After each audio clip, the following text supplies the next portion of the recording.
For the record. For the record. Welcome back, everybody. Man, I don't know if y'all really fucking with the list. Make sure y'all let everybody know, whoever comments and all that, who has the best list, because I want to make sure I want to let these guys know. It's not them. You feel me? It's a competition.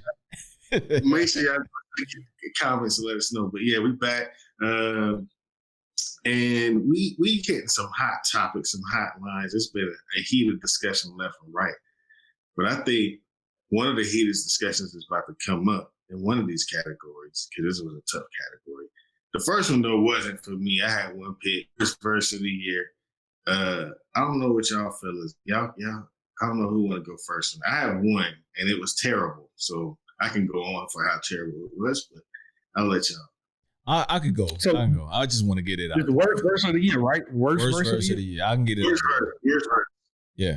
Pretty much anything Lil Wayne spilled on that Carter 5 Reloaded. The whole damn Reloaded series. Like, if it wasn't for Conway and Benny the Butcher coming out and saving it with Russian roulette, then it all would have been for loss, man. Like, I'm like, Wayne, like, come on, man. What? Chill with the money grabs, bro. Like, you gotta relax. It was nothing good about it, man. Like, I'm like, this is just prime example. Just like we was talking about the Busta Rhymes earlier. I can't overhype something. Like, how you drop? Okay, let me go back. Carter 5 wasn't even. Most people that are Wayne fans want to forget about Carter 5. We want to forget about it. We're gonna act like it didn't exist. We love Wayne. I liked it. I liked it too, but it wasn't. It ain't in his. It was held out so long, so it was nice to hear when it came back. It was refreshing, but it still had some of his older songs on there. But the stuff that had, like, I mean, the one with Kendrick, because it didn't refresh me at all. But no. This remix, I'm right there with you.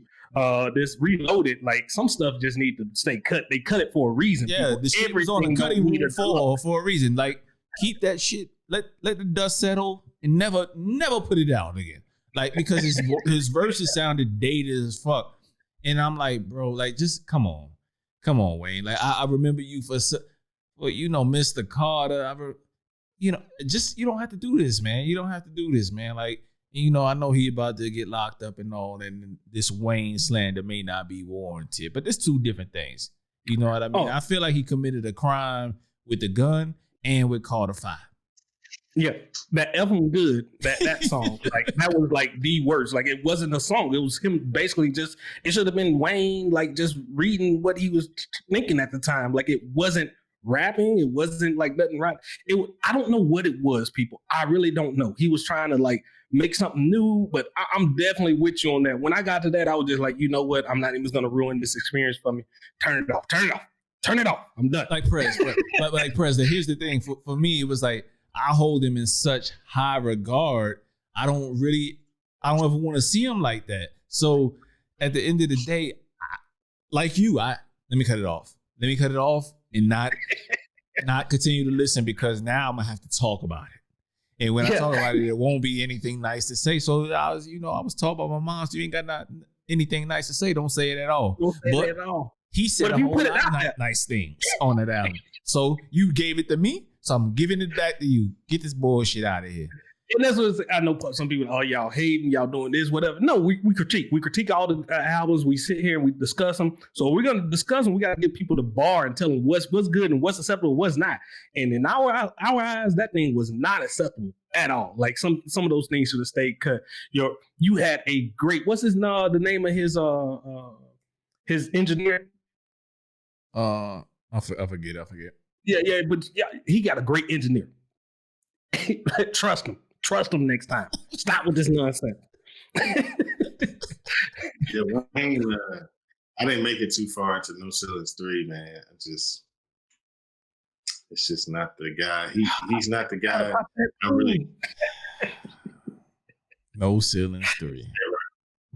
Yeah. I'm if you're watching right now, I'm drop the link here. We covered No Ceilings 3, and we tried our best to be critics, but be not focus on hating everything about it.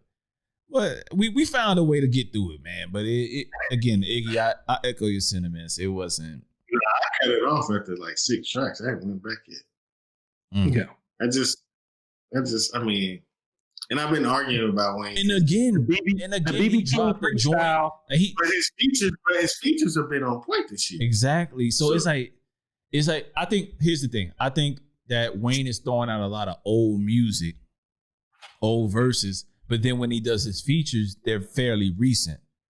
You know what I mean? So it's like you don't know when this music is dropping, and then you know how does Drake have the best verse on your new mixtape, and then you let him start it off easily. Yeah, the first person that we should hear on your goddamn mixtape or your album should be you. You know what? I'm tired of making sense of what Wayne do. Perez, you got anything left before you toss it to Iggy? Yeah, I would say my worst verse of the year, man. Since you already said the Wayne, that was up there. That was close, man. Like, cause that F good, man. That like, the name of the song, people, and is exactly what you think it is. Made no sense, and damn sure nobody should have heard that, but whoever he was talking to, Lil Yachty. As we listen at these things, what Lil Boat 3 just came out or whatever, and you know we got to skim through and go through this. I understand, I don't mean to cut you off, bro. I really don't. You listen to Lil Boat 3 on your own. I did. I'm from because it was on the drops list. It was on the drop list, and you know we got. No, the reason I listened to it because you never know. People could elevate, they could change, it could get better, man. It's possible. And I want to be there for that. Yeah, I want to be there for that experience. If it's dropping, like I go through it. So I gave it a once listen over, and I made it to one song on there called Black Jesus. And by verse 2, it was the second verse up in there. At the end of it, he says some of the worst slander in the world, man. And just where he said he's gonna go 4 times platinum, and like it was a horrible verse to start off with. and the song don't go with me. And then just like I was just like, man, stop.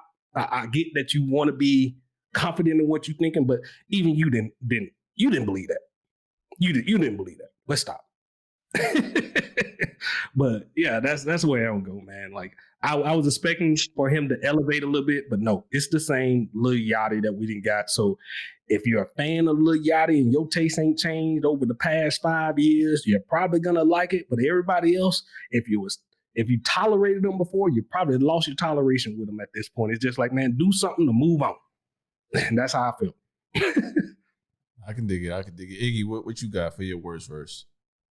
My worst singular verse was on Pain 1993, Playboy Cardi on Drake's Dark Demo tapes. It was garbage. I mean, if you go listen because for me, that demo tapes was a good piece of work. I won't say I don't really know where I fitted at, but I feel like for demo tapes necessarily, like just kind of free shit to listen to, that was a good little piece of work. And up to that point, it was kind of flowing. And on that song, Drake went in, and then he got on there and destroyed that. I don't even remember. I remember listening, and my brother, he was like, man, Playboy Cardi, he went in. I was like, no, he did not. He destroyed my ability to listen to that song anymore. And Drake went in on it. And I don't listen anymore because I have to hear him on it. So terrible verse, especially in a year where people were releasing great verses all around. And I just feel like some of these younger dudes, like, they don't really, like Rich the Kid, here's another one that they just kind of be throwing out bullshit and like, you know, don't really, like, you on a record with Drake, you know what I'm saying? That should be the best verse that you could put out, and you get on there and put out some bullshit. I can't fuck with that. So my worst verse of the year. I haven't even listened because Drake demo tapes wasn't my lane to go into. Not saying But you listen to the Yachty. Yeah, but no, remember, wasn't the demo tapes, wasn't that the one that I listened to and I listened to in the wrong order? So you still haven't gone back to listen to it the way it was intended to be listened to? I did, and I gave it more credit, but it's still just like it didn't find my constant rotation. Remember that? I said, yeah, maybe I was too harsh on it, but nah. Hey, that album introduced me to one of my R&B cats, bro. So it's somewhere for me. I just don't know where. But I thought it was a great piece. Chicago Freestyle, From Florida with Love. Those are all great verses. For sure. Drake.